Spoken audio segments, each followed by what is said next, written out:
standing up against discrimination in our schools. On the morning of May 15, 2025, my son, a Form 3 student of African descent who attends Tableland Secondary School, was pulled into the office by a female staff member and subjected to verbal abuse, public humiliation, and racial profiling. He was called a criminal, a gangster, ugly, and accused of caring only about his hair, all because of a hairstyle that reflects his culture and identity. Sadly, this incident took place in the presence of the acting principal and acting vice principal, who didn't object or intervene at any point in time. This was not just an attack on his appearance, it was an attack on his dignity. This, my son informed me, was also not the first time, and he is not the only child subjected to this injustice. To make matters worse, these two so-called educated adults also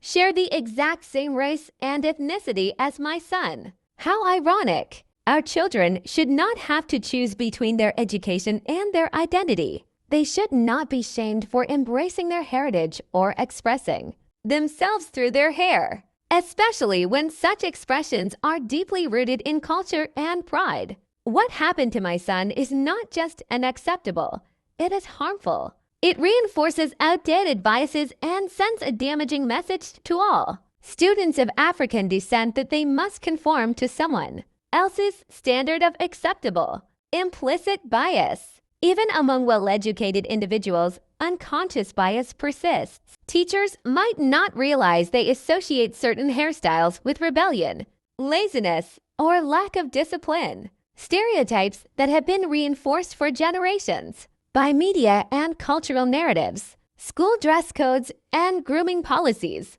often reflect outdated or discriminatory standards. Students have been suspended, penalized, and denied graduation for simply wearing natural locks or braids. Examples that highlight how institutions still weaponize hair as a form of control.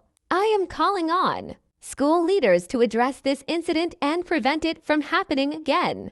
The Honorable Prime Minister is urged to implement a framework for the monitoring and psychological evaluation of educators to ensure that teachers interact with students in a fair, respectful, and professional manner. This initiative should precede the enforcement of stricter disciplinary measures on students and parents, promoting a balanced and just educational environment where accountability is upheld at all levels. The Ministry of Education to take a firm stand against discriminatory practices in schools. Before making school rules tougher on students and parents, please check up on the teachers too. We need fair, respectful classrooms where everyone is treated with dignity, including us, the public, to help raise awareness and support efforts to create safe, inclusive environments for all students, regardless of race, culture, or appearance. Let's make sure no child is ever made to feel small for being exactly who they are.